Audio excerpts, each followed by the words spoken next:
pasal 9 ayat 1 dikatakan bahwa ada unsur. Bapak Insinyur Johannes Samuel Maniani angkat bicara terkait keputusan tim seleksi calon anggota MRP Provinsi Papua Tengah. Dengan hasil verifikasi bakal calon MRP yang diumumkan oleh tim Pansel Provinsi dan Kabupaten beberapa hari lalu di halaman kantor Kesbangpol Provinsi Papua Tengah dan Kabupaten Nabire pada Jumat 19 Mei 2023.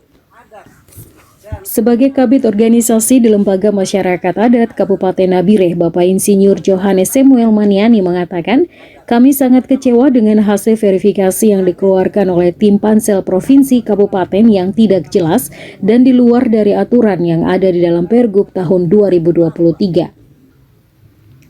Lanjut dikatakannya kepada awak media kami Lensa Papua Tengah pada Minggu 21 Mei 2023 tepat pukul 18 waktu Indonesia Timur saat ditemui dirinya mengatakan bahwa saya sebagai salah satu calon anggota MRP yang direkomendasikan dari unsur agama sangat kecewa dengan hasil verifikasi yang dikeluarkan oleh tim Pansel Provinsi atau Kabupaten.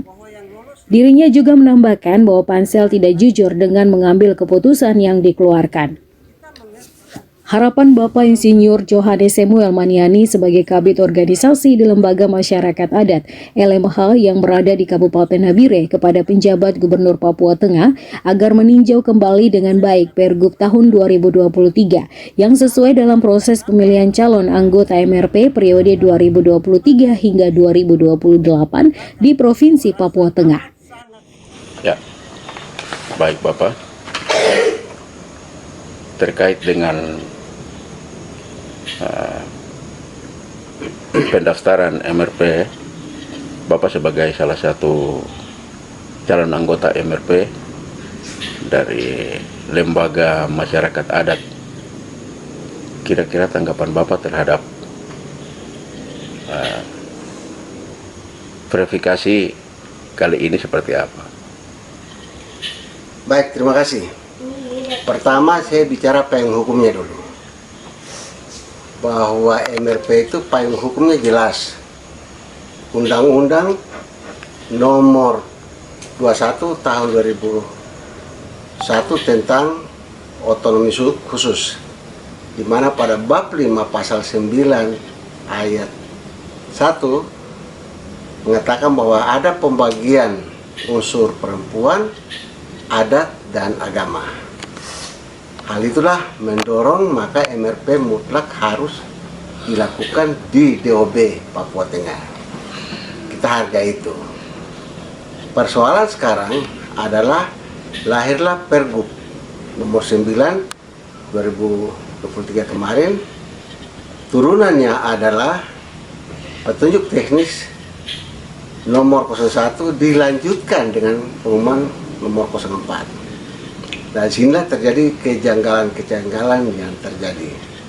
Sebagai berikut, untuk pendaftaran unsur perempuan dan adat itu dilakukan di tingkat kabupaten. Seleksi kabupaten baru nanti ke provinsi. Sementara untuk agama, pendaftarannya lewat Kesbangpol Provinsi, lewat Pansel. Tahapan itu sudah kita ikuti dan mestinya dalam jadwal yang sudah tersurat pada pengumuman nomor 4 itu mestinya tanggal 15 Mei mulai baru ada pengumuman seleksi calon dari tingkat unsur perempuan dan adat. Tanggal 16 baru provinsi. Tapi anehnya fakta membuktikan belum sampai pada tahap pendaftaran berakhir. Saya ambil contoh untuk unsur agama itu sudah ditetapkan tanggal 28 April. Berakhir kontradiktif dengan tidak sesuai dengan jadwal. Ini pekerjaan pemerintah kok kerja seperti orang tidak tahu aturan. Satu. Yang kedua, tanggal 15 itu verifikasi unsur adat dan perempuan tanggal 15. Tapi di situ pun sudah diumumkan lagi untuk unsur agama dari 9 agama yang tadinya sudah diputuskan tanggal 28 April, kemudian tanggal 15 diputuskan lagi hanya tinggal 5. Pertanyaannya, ini di bawah pemerintah di mana? Kerja kayak apa ini? Akhirnya muncullah dilema yang sekarang sedang berkembang di segala kubu. Dan saya minta ini harus diperhatikan, diverifikasi ulang. Pertama, batalkan, ganti semua pansel yang tidak kerja profesional dan prosedural, atau tetap mengikuti keputusan yang sudah diambil khusus misalnya agama tingkat provinsi, belum lagi dari tingkat kabupaten untuk menyangkut unsur adat dan perempuan. Itu yang pertama. Yang kedua, legitimasi hukum lembaga adat yang bisa merekomendir itu sebenarnya siapa sih? Kita berpijak pada Undang-Undang 1713 tentang Ormas.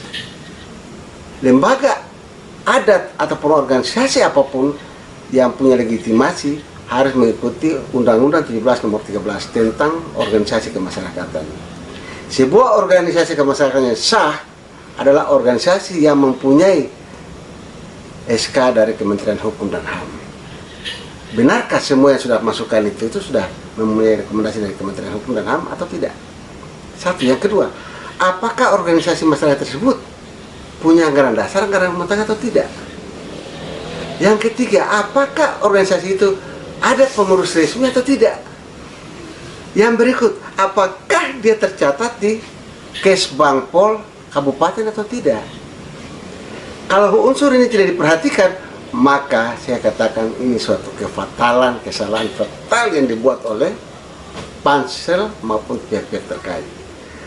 Akhirnya dampaknya sekarang terjadi pro kontra, tarik menarik antara sesama calon MRP, karena kita tidak punya payung hukum yang tegas, jelas dan terukur. Sehingga kami sebagai salah satu unsur dari LMA Kabupaten Nabire, dalam hal ini dipercayakan dalam bidang organisasi, terus diusulkan untuk utusan agama, merasa kecewa, keberatan, sehingga kemarin kami sudah langsung surat resmi kemana-mana dan minta maaf. Itulah sikap kami. Saran kami, batalkan keputusan yang sudah salah. Kayak anak-anak main-main saja. Tanggal 28 putus lain, tanggal 16 putus lain. Ini resmi loh. Saya punya data bukti ada semua. Atau semua dirubah kembali. Dan saya mewakili Ketua LMA dan Korwil LMA Papua Tengah menyampaikan bahwa kami keberatan. Saya kira begitu. Terima kasih. Demikian dari kami Lensa Papua Tengah melaporkan.